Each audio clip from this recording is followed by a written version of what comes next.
Hello my dear students. तो मैं प्रेम कुमार आप सभी का स्वागत करता हूं अपने एजुकेशन एकेडमी के इस प्लेटफॉर्म पर।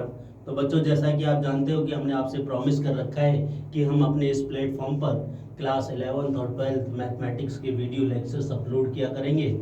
और जैसे ही वो चैप्टर कंप्लीट होता है तो उससे रिलेटेड जेईई मेंस और एनडीए में कैसे क्वेश्चंस बनते हैं हम वो भी डिस्कस करते हैं, है ना बेटा। तो उसी लेक्चर सीरीज को आगे बढ़ाते हुए हम चैप्टर नंबर 3 डिस्कस कर रहे हैं।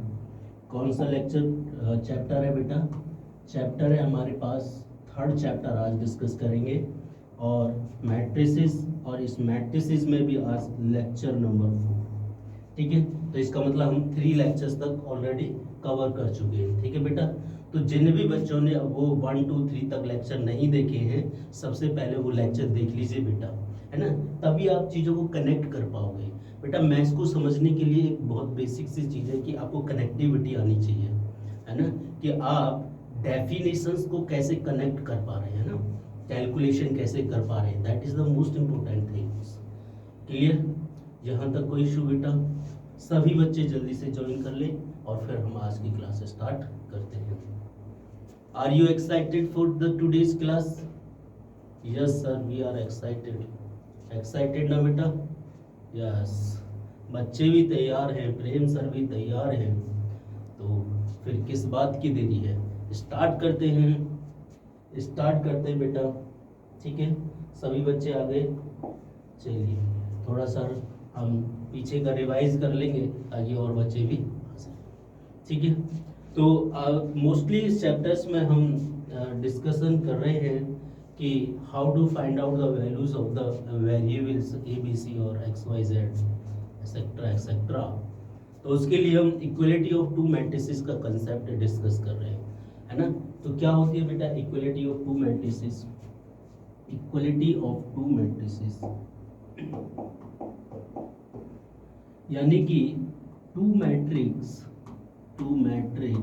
या matrices are said to be equal,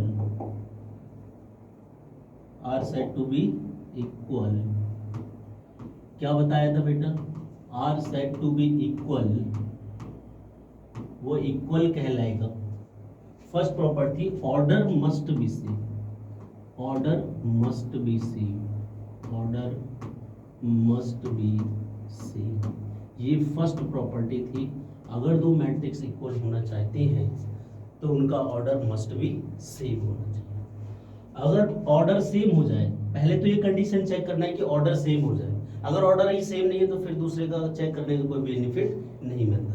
जैसे कि मान लीजिए आपने 10th क्लास नहीं किया है ना, तो मैं आपसे ये क्वेश्चन नहीं करूंगा कि आपने 12th किया है या नहीं किया है ना, क्योंकि मुझे पता है जिसने 10th ही नहीं किया बेचारा 12th कहाँ से कर लेगा। बात समझ में आ रही है बेटा? यस सर, समझ गए। दूसरा, corresponding element must be same, corresponding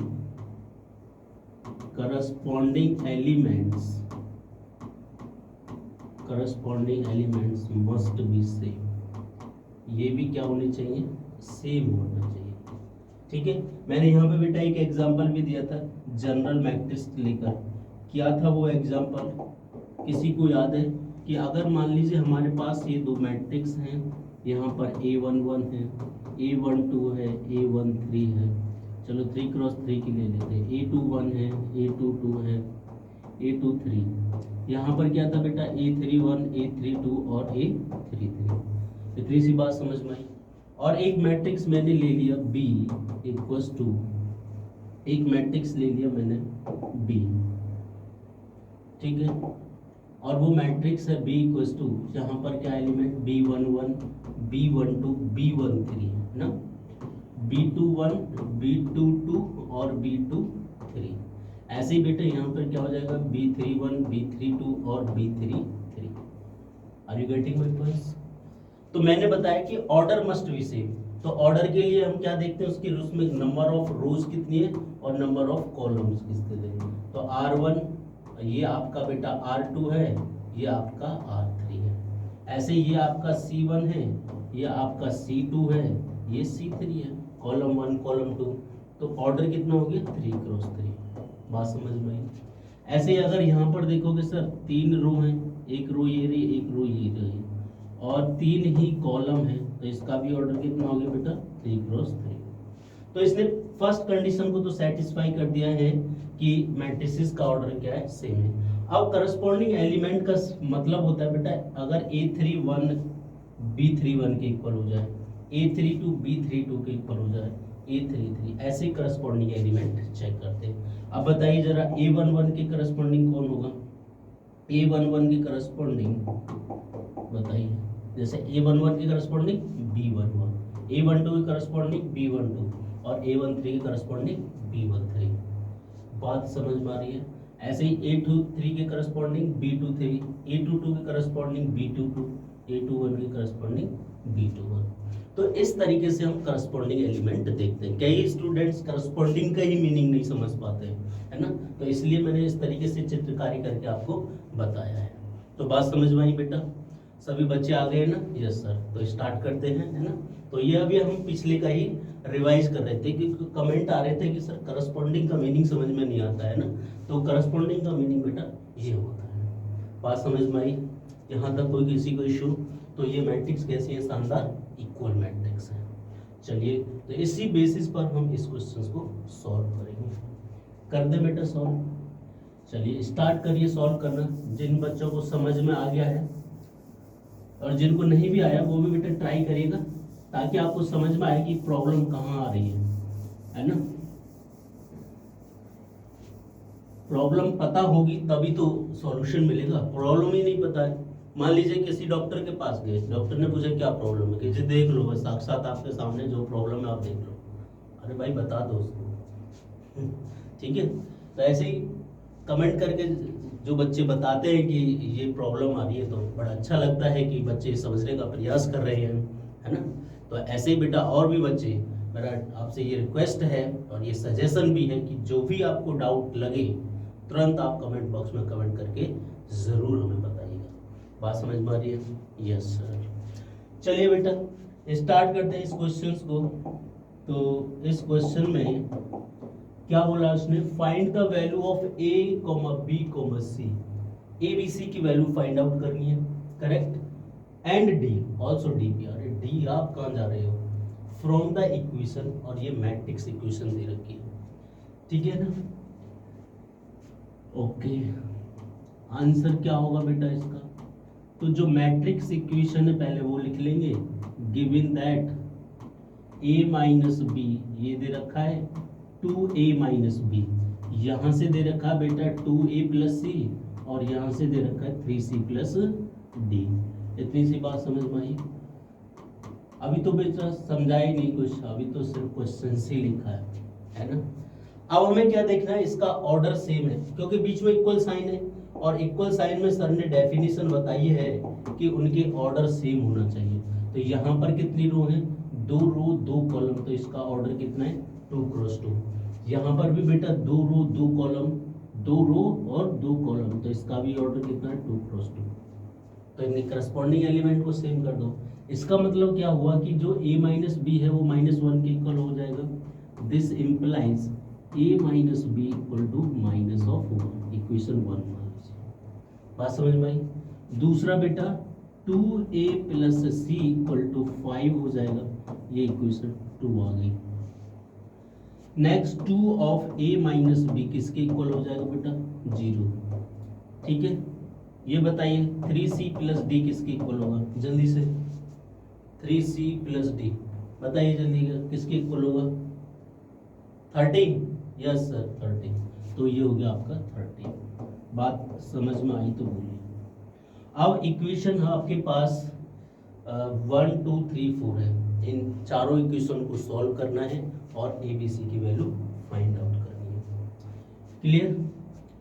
तो जरा फ्रॉम इक्वेशन 1 एंड 3 से देखिए बेटा।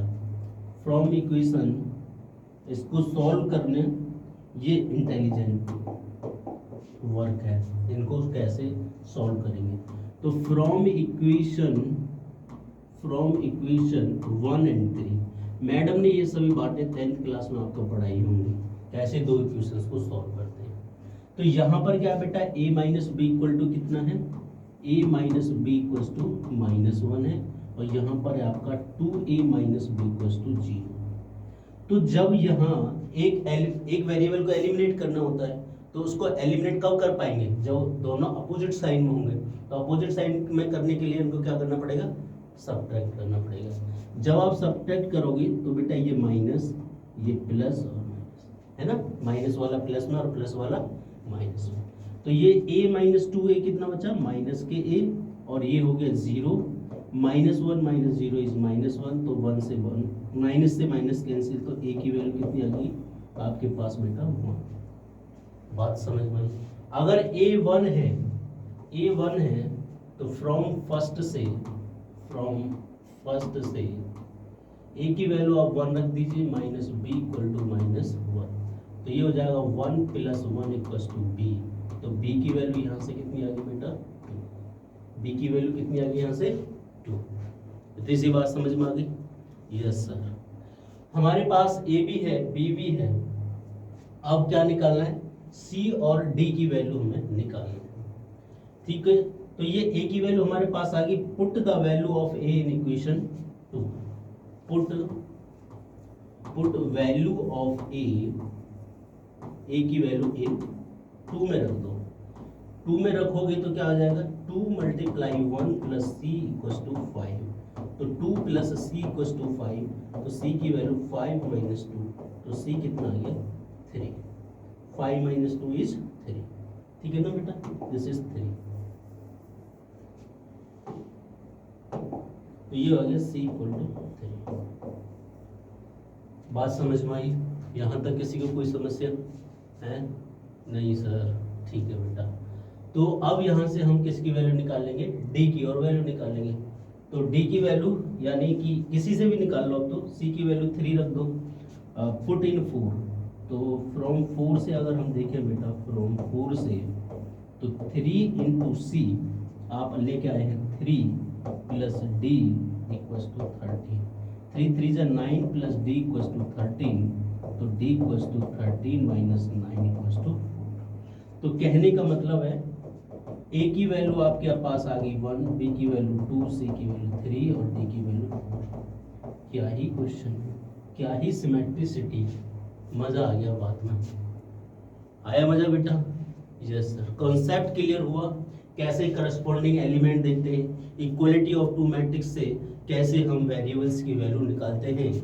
केवल डेफिनेशन का यूज करना है, ऑर्डर अगर सेम है तो करस्पॉन्डिंग एलिमेंट को हम इक्वल रख देते हैं, और करस्पॉन्डिंग एलिमेंट कैसे देखते हैं वो मैंने आपको भली भांति बताया है ना।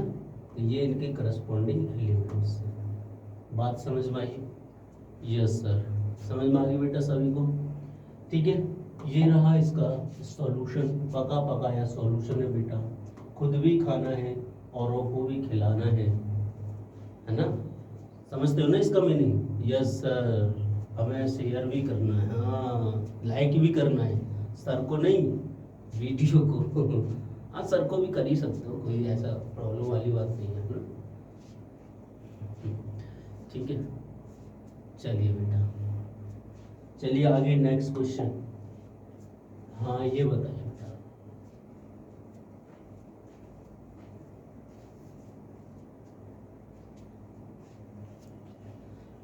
बताइएगा जरा इसका क्या आंसर होगा। क्या है a = ai j m × n j square matrix. क्या है square matrix? If m n n हो जाए m n m = n और नन ऑफ दीज। कौन सा आंसर होगा इसका? अरे नन ऑफ दीज आंसर नहीं होगा, है ना। कभी आप, मैंने आंसर नहीं बताया बेटा अभी इसका, वो आप बताओगे। तो याद करिए, जब हम स्क्वायर मैट्रिक्स फर्स्ट डे के लेक्चर में ही मैंने टाइप्स ऑफ स्क्वायर मैट्रिक्स पढ़ाया था, है ना। तो स्क्वायर मैट्रिक्स क्या होती थी? स्क्वायर मैट्रिक्स स्क्वायर मैट्रिक्स क्या थी बेटा? अगर कोई मैट्रिक्स स्क्वायर है तो क्या होती थी इसमें condition? A matrix is said to be square, matrix is said to be square. तो डेफिनेशन है बेटा, जिसको डेफिनेशन याद है वो कर लेगा। A matrix is said to be square if m = n, और m क्या है आपकी? Number of rows equals to number of columns, number of columns. बात समझ में आई? जब number of rows number of column के इक्वल हो जाती है तो मैट्रिक्स क्या बनती है? स्क्वायर मैट्रिक्स, है ना। तो यहाँ पर रोज को हम m से डिनोट करते हैं, कॉलम को n से, तो m इक्वल्स टू क्या आ गया? Option C is correct. बात समझ में आई बेटा? आसान था? यस। कब आसान था? जब डेफिनेशन याद है। जब डेफिनेशन याद नहीं तो बैठे बैठे रोते रहिए। बात समझ में आ रही है? तो ये है। अच्छा, बट अगर मान लीजिए हम ये लिखते हैं, जैसे ये मैट्रिक्स हमने लिखा यहाँ पर, जैसे a equals to a i j, m की वैल्यू n और n तो है n, तो ये क्या कहलाती है? Square matrix of order n।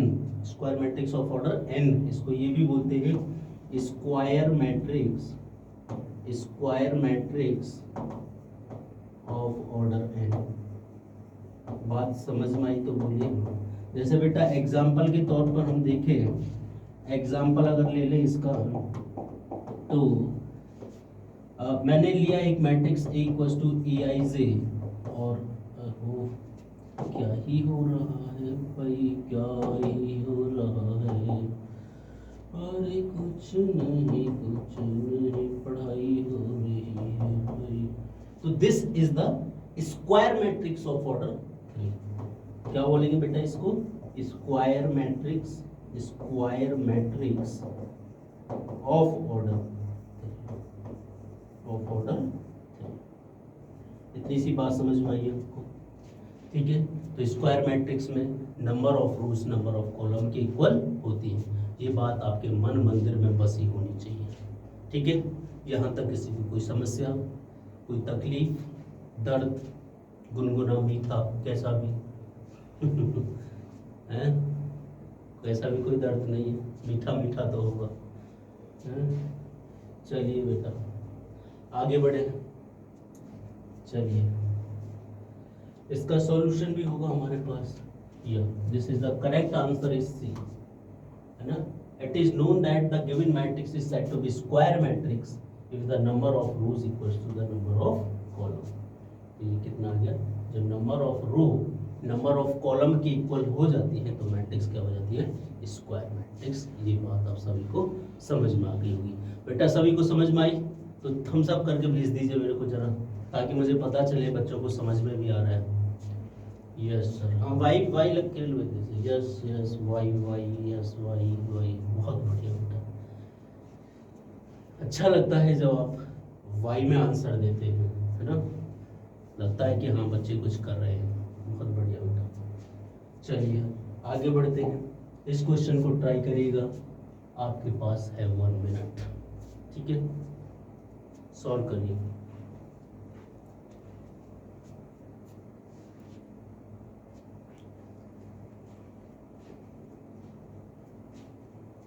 Solve करिए बेटा जल्दी से।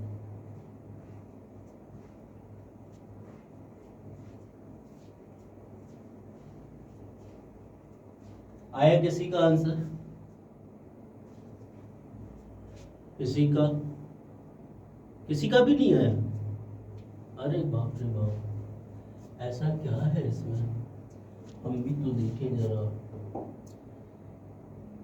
कह रहा है which of the given values of X and Y, X और वाई की कौन सी values make the following pair of matrices equal. यानी इस पेयर ऑफ मैट्रिक्स को इक्वल कर देगा, वो एक्स और वाई की वैल्यू आपको बता देगा। ठीक है, तो चलिए सॉल्व करते हैं। तो जो गिवन है पहले वो लिखेंगे बेटा हम। तो गिवन दैट, अभी हमें बेटा यहाँ समझा रहे हैं ना, एग्जाम में आ जाए तो आप डायरेक्ट बहुत सारे स्टेप को खा सकते हैं, क्योंकि हमें यहाँ समझाना है सभी बच्चों को। तो इस वजह से हम पूरा ही एक्सप्लेन करेंगे।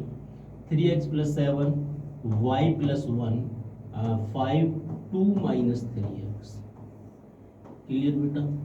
और यहाँ पर है 0 8 y - 2 और 4।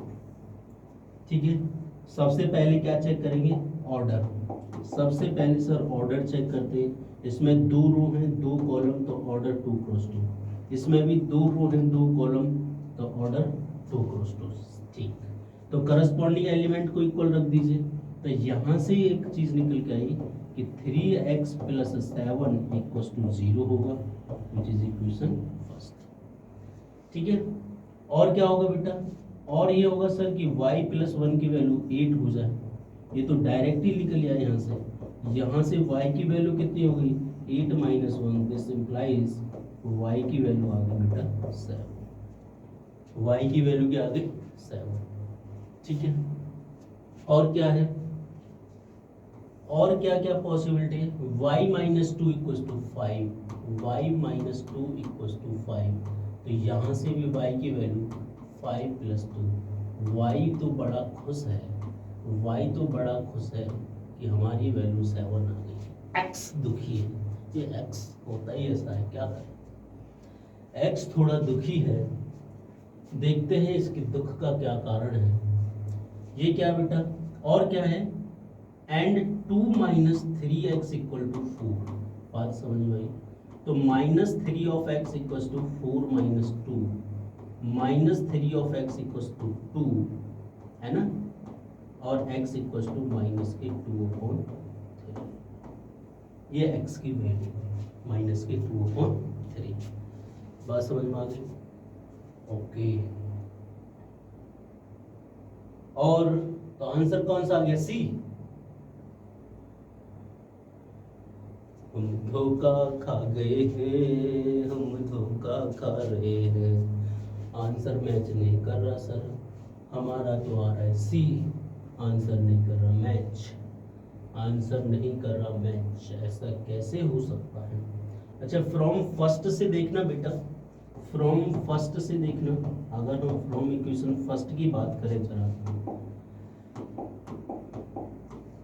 यहाँ से 3x प्लस 7 इक्वल्स टू इन्होंने 0 दिया है, तो यहाँ से बेटा 3 ऑफ x की वैल्यू -7, तो x की वैल्यू -7/3, x की दो वैल्यू, x की दो वैल्यू, x बड़ा खतरनाक है, ये तो कभी पॉसिबल हो ही नहीं सकता, never possible, never possible, x की वैल्यू ये पॉसिबल नहीं हो सकती भाई, या तो यही रखो यार, ये रखो या 10 से रिलेशन रखोगे तो कैसे काम चलेगा। बात समझ में आ रही है, दिस इज नॉट एक्सेप्टेबल, है ना, जिसके भी हो एक के प्रियतम बन के रहो, है ना, तो देख लो अब ये एक्स की कलाकारी है, अब क्या करें, तो इसलिए एक्स पे ज़्यादा भरोसा मत रखिएगा। तो जो इसमें आंसर आ रहा है, not possible to find, this is the correct answer, है ना। कुछ बच्चों ने आंसर सी दिया था, है ना, तो वो धोखा खा गए एक्स के चक्कर में, एक्स के चक्कर में वो धोखा खा गए, एक्स को समझ ही नहीं पाए, उनकी लाइफ में एक्स आ गई और एक्स को वो समझ ही नहीं पाए बेचारे। ठीक है, तो अब आपको देखना है कि एक्स को लाइफ में आने देना या नहीं आने देना, ठीक है। चलिए बेटा, बहुत बढ़िया, क्वेश्चन नंबर 9 तक हमने पूरा अच्छे से डिस्कशन कर लिया है, ठीक है। इसका सॉल्यूशन देख लेते हैं। यहाँ पे क्या है बेटा, ये सब कुछ इन्होंने भी सॉल्व किया है, हमने भी, but we find that one comparing the corresponding elements of two matrices we get two different values of X, X की दो डिफरेंट वैल्यू मिल गई, है ना, which is not possible, which is not possible, hence it is not possible to find out the values of x and y for which the given matrices are equal। बात समझ में आ गई बेटा, बात समझ में आ गई, यस सर, क्लियर हो गया, बहुत बढ़िया बेटा। चलिए हम आगे चलते हैं, इस क्वेश्चन को सॉल्व करते हैं, करिए बेटा जरा।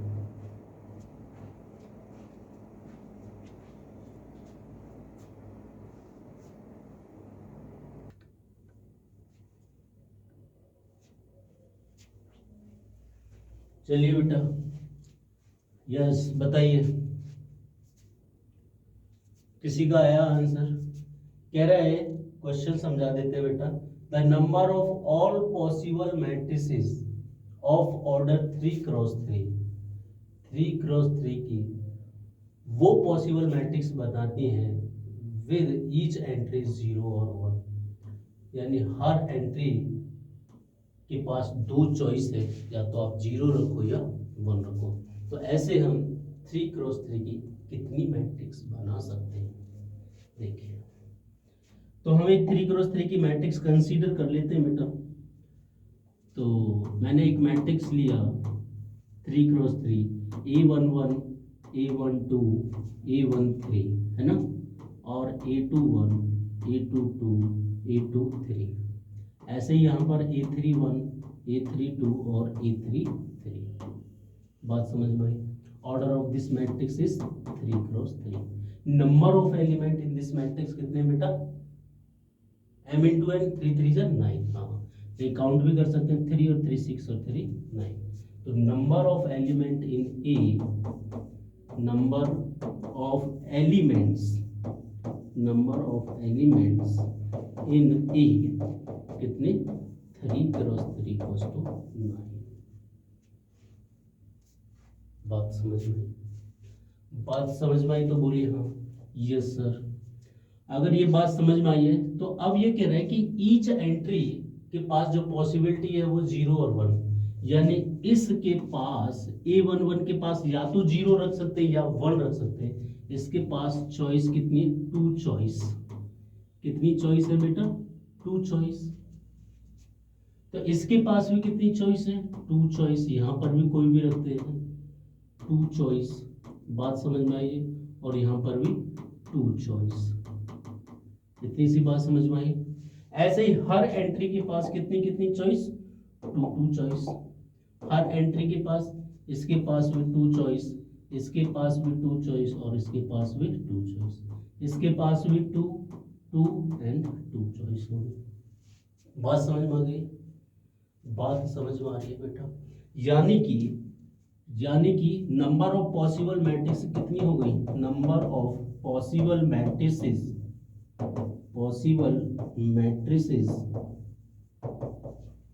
of order 3x3 equals to 2 multiply 2 and so on 2। कितने टाइम्स? कितनी चॉइस है इसमें? 9। जितने एलिमेंट होंगे 9 टाइम्स। बात समझ में आई? ये हो गया 2 का पावर 9, और 2 का power 9 is nothing but 512। Answer D is the correct answer. बात समझ में आई बेटा? बात समझ में आई? देख लीजिए इसको एक बार। अच्छा क्वेश्चन है, बहुत ही शानदार क्वेश्चन। जितना शानदार क्वेश्चन उतना ही शानदार तरीके से हमने इसको सॉल्व भी किया बेटा, है ना। अच्छे जरा 2x2 का होता है। 2x2 का अगर हम 2x2 की मैट्रिक्स ले लें, A11, A12, A21 और A22, तो इसका order 2x2। Number of element इसमें कितने? 4। Number of elements equals to 4। तो यहाँ पर कितनी मैट्रिक्स पॉसिबल है? Number of possible matrix of order 2, number of possible matrix या मैट्रिसेस ऑफ ऑर्डर 2 कितना बेटा? कितना हो जाएगा? 2 इंटू 2 इंटू 2 कितने टाइम्स? 4 टाइम्स। तो कितना हो गया? 2 का पावर 4। बात समझ में आई? तो यहाँ से एक जनरल रिजल्ट भी हम डिस्कस कर सकते हैं कि अगर मान लीजिए एक मैट्रिक्स का ऑर्डर m क्रॉस n है, ठीक है, और हर एंट्री की चॉइस 0 और 1 दो चॉइस है, तो उससे कितनी पॉसिबल मैट्रिसेस बनाई जा सकती हैं? 2 का पावर mn। कितनी बनाई जा सकती है बेटा? 2 का पावर mn। ठीक है, अगर ये 4x4 की हो जाए, 4x4 की कितनी हो जाएगा? 2 का पावर 16। 2 का पावर 16, 3 3 जा 9, तो 2 का पावर 9 आया। ऐसे 2 2 जा 4, तो 2 का पावर 4 आया। अगर 4 हो जाए तो 2 का पावर 16। तो number of possible matrices of order m cross n with the each entry of 0 और 1, 0 और 1। बात समझ में आई? 0 और 1 की चॉइस से हम इतनी सारी मैट्रिक्स बना सकते हैं। इतनी सी बात हजम हुई, डाइजेस्ट हुई ये वाली बात, मन मंदिर में बैठी या नहीं बैठी, यहाँ पर भी इन्होंने करेक्ट आंसर डी दिया है। The given matrix of the order 3x3 has 9 elements and each of these elements can be either 0 और 1. So each of the 9 elements can be filled in two possible ways. Therefore, the multiplication principle वही बताया था. The required number of possible matrices is 2 की power 9 और 2 की power 9 is nothing but 500. बात समझ में आई बेटा? इतनी सी बात समझ में आई? Yes sir. ठीक है, तो आई थिंक ये एक्सरसाइज आपकी कंप्लीट हो गई है ना? Yes, confirm this exercise is complete. Next video में नेक्स्ट एक्सरसाइज स्टार्ट करेंगे. ठीक है बेटा, तो आई होप आपको ये लेक्चर अच्छा लगा होगा, है ना? तो इसमें हमने मेनली फोकस किया इक्वलिटी ऑफ टू मैट्रिसेस पर. जब दो मैट्रिक्स इक्वल हों तो एक्स और वाई की वैल्यू कैसे निकाल पाएंगे. इतनी सी बात समझ में आई? यहाँ तक किसी को कोई समस्या? कोई समस्या नहीं है सर, कोई समस्या नहीं. किसी को कोई प्रॉब्लम नहीं है बेटा? नो सर, कोई प्रॉब्लम नहीं है. ठीक है, इतना ही रखें या आगे बढ़े? नो सर, बस इतना ही रखिएगा. ठीक है, एक बार चॉइस बता दीजिएगा. अच्छा, देखिए बेटा, इसमें क्या है कि हम ये कह रहे हैं कि देखिए फिर से पढ़ लो. The number of all possible matrices of order 3x3 with each entry 0 और 1. ईच एंट्री को 0 और 1 रखना है, या तो 0 या तो 1. तो चॉइस कितनी हुई आपके पास? 2. और ईच एंट्री की बात कर रहा है तो यानी इस पर्टिकुलर एंट्री के पास कितनी चॉइस? 2. इसके पास कितनी चॉइस? 2. इसके पास कितनी चॉइस? 2. इसके पास 2 चॉइस, 2 चॉइस, 2 चॉइस. इसके पास भी 2 चॉइस, 2 चॉइस, 2 चॉइस. कितने टाइम्स? जितने इसमें एलिमेंट कितने? 9. तो number of possible matrices of order 3x3 equals to 2 2 2 2 times. कितने टाइम्स? 9 टाइम्स. तो कितना हो गया? 2 का पावर 9 इक्वल्स टू 512. बात समझ में आई? मजा आ गया बेटा? यस सर, क्लियर हो गया. क्लियर हो गया ना? यस. ठीक है बेटा, और किसी का कोई प्रॉब्लम है? कोई प्रॉब्लम नहीं है? ओके, ठीक है, तो आज इतना ही रखते हैं. ठीक है बेटा, अच्छे से नोट्स बनाइए, प्रॉपर वे में उनका सॉल्यूशन करिए, प्रैक्टिस करिए बार बार, है ना? Practice makes a man perfect and women perfect also, है ना? तो जो प्रैक्टिस करेगा वो आगे निकल जाएगा, है ना?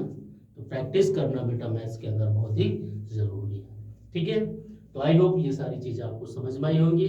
आज का वीडियो लेक्चर्स आपको अच्छा लगा होगा. ठीक है, मिलते हैं नेक्स्ट वीडियो में. तब तक के लिए बाय बाय, नमस्कार, गॉड ब्लेस.